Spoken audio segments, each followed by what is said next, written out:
Hello दोस्तों, एक बार फिर स्वागत है आप लोगों का मेरे इस YouTube चैनल पे। आज देखिए, मैं एक बहुत छोटा सा टॉपिक है और बहुत इंपॉर्टेंट टॉपिक है, वो मैं आज लेकर आया हूँ। और ये अगर आप लोग समझ जाते हो तो मुझे लगता है आपकी आधे से ज्यादा प्रॉब्लम ट्रेडिंग में खत्म हो जाती है।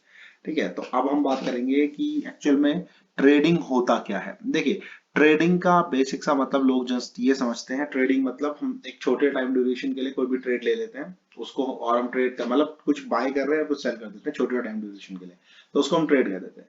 ठीक है, ये इसकी एक डेफिनेशन है। लेकिन जो उसकी प्रोसेस है ट्रेडिंग की, वो आपको समझनी पड़ेगी। अगर आप उस प्रोसेस को समझ गए तो फिर आप हर केस में जो भी प्रॉब्लम्स आती हैं हमें, जैसे कि बड़े लॉसेस होते हैं, कैपिटल डूब जाती है, ये सारी जो दिक्कतें हैं ये नहीं रहेंगी अगर आप इसके असली मतलब को समझ पाओ। तो देखिए, ट्रेडिंग होता क्या है वो मैं आप लोगों को बताता हूँ। देखिए, ट्रेडिंग का मतलब होता है कि आपने एक रीजन ढूंढना है सबसे पहले। कि जैसे सपोज मान लीजिए हम बैंक निफ्टी निफ्टी कर रहे हैं, उसमें कॉल या पुट लेते हैं, तो आपको एक रीजन ढूंढना है कि मुझे कॉल लेना है तो कॉल क्यों लेना है, पुट लेना है तो पुट क्यों लेना है। अब देखिए, मैं यहाँ पर जैसे ये मार्केट है, तो मैं जैसे कल के सिनेरियो में आप लोगों को समझाता हूँ। अब यहाँ पे मान लेते हैं हम लोग, सपोज जैसे देखिए, ये ले लेते हैं आप लोग, ये सिचुएशन ले लेते हैं जो परसों बनी थी। ये अब देखिए, यहाँ पर हम समझते हैं। देखिए, अब यहाँ पर क्या हो रहा है, मार्केट इस सपोर्ट पर, देखिए सुबह यहाँ पर आता है, फिर ये ऊपर जाता है, फिर यहाँ पे फिर सपोर्ट लेता है, फिर ये सपोर्ट ले रहा है, फिर ये ऊपर जाता है, और फिर ये सपोर्ट लेता है यहाँ पर, फिर ये ऊपर जाता है। अब देखिए, अब मार्केट एक बार फिर यहाँ पर आ रहा है इस जगह पर। अब यहाँ पर इस बात को समझिए। अब यहाँ पर देखिए, ट्रेडर के दो नजरिए हो सकते हैं। एक ट्रेडर ये थिंकिंग रख सकता है कि देखिए, ये जो ट्रेंड लाइन है, मार्केट इस पे बार बार आकर सपोर्ट ले रहा है, इसका मतलब अगली बार भी जब आया है तो यहाँ सपोर्ट लेगा और यहाँ से ऊपर चला जाएगा। एक ये थिंकिंग हो सकती है ट्रेडर की। दूसरी थिंकिंग ये हो सकती है कि इसने एक बार यहाँ सपोर्ट ले लिया, दो बार ले लिया, या तीन बार ले लिया, ये चौथी बार ले लिया, फिर या पांचवी बार ले लिया, तो इतनी बार टेस्ट कर चुका है, अब छठी बार करेगा तो ये इसको तोड़ देगा। ये थिंकिंग एक दूसरे ट्रेडर की है, तो वो सोच रहा है मैं पुट लूंगा। तो अब आप कोई से भी ट्रेडर हो सकते हो, आप हो सकता है आप यहाँ पर कॉल ले रहे हो सकता है आप यहाँ पे पुट ले रहे हो, उसमें कोई प्रॉब्लम नहीं है। तो ये गलत दोनों में से कोई भी नहीं है। अगर आप ये सोच रहे हो ना कि देखिए, रिजल्ट के बेस पर किसी ट्रेडर को आप सही या गलत नहीं कह सकते कि उसने सही किया है उसने गलत किया, नहीं। वो उसका डिसीजन है, वहां पर कोई भी चीज ली जा सकती है। आप कॉल भी ले सकते हो, आप पुट भी ले सकते हो, उसमें कोई प्रॉब्लम नहीं है। बस आपके पास एक स्टॉप लॉस है तो फिर कोई दिक्कत नहीं है। तो इसलिए सबसे पहला काम हमारा होता है कि हमें एंट्री करनी है किस साइड, डायरेक्शन सबसे पहले आपको फिक्स करनी होगी। तो हम मान लेते हैं, दोनों सिनेरियो ले लेते हैं। पहला केस हम मान लेते हैं कि यहाँ पर जो भी ट्रेडर था उसने ये सोचा कि हम यहाँ पर कॉल बाय करेंगे, यानी कि उसको ये लगता है कि मार्केट इस सपोर्ट पर आकर यहाँ पे सपोर्ट ले लेगा और ऊपर चला जाएगा। चलिए मान लेते हैं, तो एक जो बंदा कॉल ले रहा है, तो पहली चीज हमें चूज करनी है कि हमें ट्रेड लेना किस डायरेक्शन में है। अब आता है दूसरा पॉइंट। दूसरा पॉइंट ये आता है कि अगर हम गलत हो गए तो क्या। देखिए, स्टॉप लॉस, स्टॉप लॉस का मतलब है अगर हम गलत हो जाते हैं तो हम कितना लॉस लेकर निकल जाएंगे, कहां पर निकलेंगे। तो वो पॉइंट जो होता है उसे हम स्टॉप लॉस कहते हैं। टारगेट पहले नहीं चूज करना है, ये नहीं देखना है कि हमें फायदा कितना होगा, पहले आपको ये देखना है कि मेरा लॉस कितना होगा अगर हम गलत हो जाते हैं तो आप सपोज आपने यहां पर ये चूज किया कि अगर यहां से मार्केट ऊपर जाएगा तो हम लोग कॉल लेंगे, तो बिल्कुल ठीक है, आपने कॉल चूज किया, लेकिन आपको स्टॉप लॉस भी देखना होगा कि कितना लॉस मैं लूंगा। तो देखिए, पास का कोई भी सपोर्ट हो या कोई कैंडल है जिसके बेस पर आप ले सकते हो।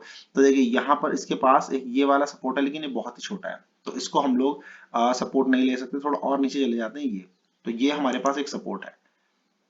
ठीक है, तो अब हम ये मान लेते हैं अगर ये टूटेगा तो हम लोग यहाँ पर निकल जाएंगे। तो यानी कि यहाँ पर हमने बाय किया 730 करीब पे, और लगभग लगभग 680 पर हम लोगों ने, 680 से थोड़ा सा नीचे ले लेते हैं, 675 हम 70 मान लेते हैं।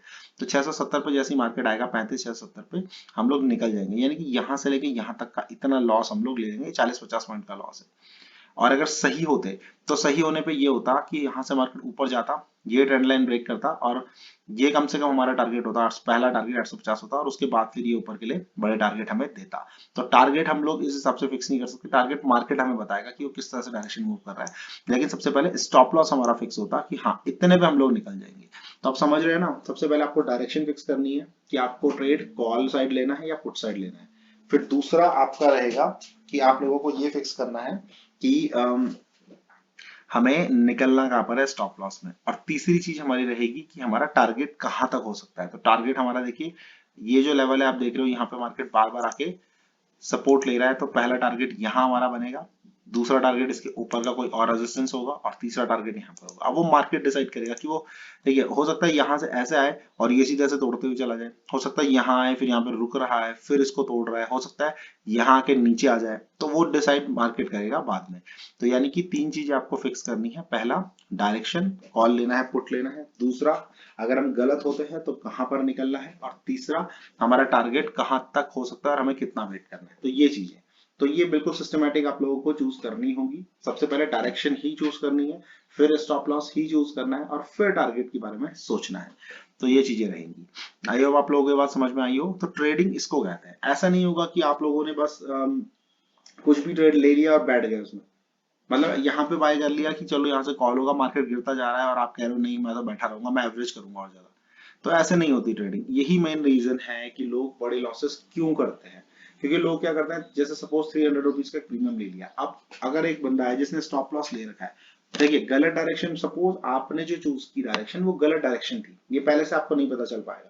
आपने गलत डायरेक्शन चूज कर ली, मार्केट ने जहां जाना था उसकी अपोजिट डायरेक्शन में चूज कर ली, लेकिन आपके पास स्टॉप लॉस है, 300 रुपीज का अपना प्रीमियम था, आपने फिक्स करा हुआ था मैं 270 पे निकल जाऊंगा अगर गलत होता हूँ। तो मार्केट वहां से 270 आया, आप निकल गए। अब उसके बाद 270 के बाद वो 100 रुपीज का हो जाए, 50 रुपीज का हो जाए, 0 रुपए का हो जाए, आपको क्या फर्क पड़ता है। आपके 30 रुपए का लॉस हुआ है बस। प्रॉफिट होता तो ठीक है जितना होता, लेकिन लॉस जो था मैक्सिमम 30 रुपए। इसलिए मार्केट आपका और ज्यादा कुछ नहीं बिगाड़ सकता अगर आपने अपना लॉस फिक्स कर दिया है। अब लॉसेस लोग क्या करते हैं, लोग 300 रुपए का प्रीमियम लेते हैं, अब वो 300 से 250 हो जाता है, वो नहीं निकलते, उनको लगता है वापस आएगा, वो एवरेज कर लेते हैं, 250 से फिर वो 200 हो जाता है। हर दिन ऐसा नहीं होगा कि 300 वाला 250 हो सकता है, 300 वाला 250 जाए, 250 के बाद वो वापस 300 आ जाए, ऐसा भी पॉसिबल है। लेकिन जिस दिन ये हुआ कि वो वापस नहीं आया, उस दिन बड़े लॉसेस होते हैं, उस दिन आपकी कैपिटल जाती है। तो हमें उन दिनों को अवॉइड करने के लिए आपको हर दिन स्टॉप लॉस फॉलो करना पड़ेगा। चाहे उस दिन किसी दिन मार्केट वापस भी आ जाएगा, लेकिन हमें उस चीज की चिंता नहीं करनी कि 300 का प्रीमियम 250 गया, हमारा ऐसा हिट हुआ, हम निकल गए और 250 के बाद वापस 300 आ गया। तो वो नहीं सोचना आपको। ये बार बार ट्रेडर जनरली क्या करते हैं, वो उनके दिमाग में यही चल रहा होता है कि अरे मैंने परसों तो लिया था और परसों वापस आ गया था, तो आज भी वापस आ जाएगा, तो आज भी मैं वेट करता हूँ। तो ये जो थिंकिंग है ना, बहुत गलत है। तो इस चीज को आप लोग समझिए। तो इस तरह से हम लोग यहाँ पर ट्रेडिंग करते हैं। अब देखिए दूसरा सिनेरियो ये था कि सपोज आपने यहाँ पे पुट लिया होता, तो यहाँ पर भी देखिए, अब अगर आप सही डायरेक्शन पकड़ लेते तो यहाँ पे आप पुट लेते, आपका स्टॉप लॉस जो होता है ये ऊपर के लेवल जहां से मार्केट वापस कर रहा है, इस लेवल को आप लोग मान लो, यहाँ पर हम लोग स्टॉप लॉस ले लेते, यहाँ पे आप एंट्री करते, ये गिरता चला जाता, तो पहला टारगेट हमारा ये होता। यहाँ पे फिर आप वेट करते, अब ये इसने इसको भी तोड़ दिया, फिर इसने अगला ये सपोर्ट, अगला सेकंड टारगेट ये होता, इसने इसको भी फ्लो में तोड़ दिया। फिर आप यहाँ पे सोचते कि अब क्या करना है, हो सकता है आप यहाँ पे हाफ भी बुक कर सकते थे, लेकिन वेट करते हैं वापस तो नहीं आ रहा है, अगली कैंडल में इसने इसको भी तोड़ दिया। अब इतना बड़ा मूवमेंट हो गया है, नीचे सबसे पास का सपोर्ट ये आ गया। अब तो यहाँ कहीं तक आप चाहो तो वेट करो, वरना मुझे लगता है इतने फ्लो में आप लोगों को यहाँ कहीं पे बुक कर लेना चाहिए। तो यहाँ पर टारगेट सीधे मिल गया बड़ा, स्टॉप लॉस बहुत छोटा था। तो यहाँ पर पहले स्टॉप, वही चीज है, डायरेक्शन फिक्स करो, फिर स्टॉप लॉस फिक्स करो, और लास्ट में टारगेट की बात करो। तो ये तीन स्टेप्स आपको समझने पड़ेंगे। ये गलतियां लोग जनरली करते हैं कि उनको बस प्रॉफिट की होती है, वो निकलते नहीं है स्टॉप लॉस से, इसी वजह से बड़े लॉसेस होते हैं। तो बस यही बात आप लोगों को समझनी है। अगर आपको ट्रेडिंग का मतलब देखिए यही है, अगर आप लोग ये सोच के चल रहे हो कि ट्रेडिंग का मतलब है मैं पैसे लगाऊंगा और बस प्रॉफिट हो जाएगा, ऐसा नहीं होता। ट्रेड जब भी आप करते हो एक रिस्क होता है आपके पैसे में लॉस होने का, बस आप इतना समझ लीजिए। इतनी बात अगर आप लोग समझ जाओगे ना और स्टॉप लॉस फॉलो करने लगोगे, तो मतलब नहीं बनता कि आपकी कैपिटल लॉस हो जाए। इतनी बात आप समझ लीजिए। एक दिन छोटा लॉस होगा, 2 दिन छोटा लॉस होगा, तीसरे दिन एक अच्छा प्रॉफिट आएगा, चौथे दिन फिर लॉस होगा, पांचवें दिन फिर प्रॉफिट होगा। इस तरह से कमाई होती है। कमाई ऐसे नहीं होती कि आज मैंने इतना कमाया, आज मैं 200 कमाऊंगा, कल मैं फिर 200 कमाऊंगा। तो ऐसे नहीं होता। एक दिन आप कमाओगे, दूसरे दिन लॉस भी होगा, तीसरे दिन फिर कमाओगे। बस जिस दिन कमाओगे उस दिन प्रॉफिट ठीक होगा, और जिस दिन लॉस करोगे उस दिन लॉस छोटे होंगे। बस इतना आप लोगों को ध्यान रखना है। तो आई होप आप लोगों को समझ आया होगा कि ट्रेडिंग क्या होती है। अगर आपको कोई भी डाउट रहता है तो आप लोग कमेंट सेक्शन में पूछ सकते हैं।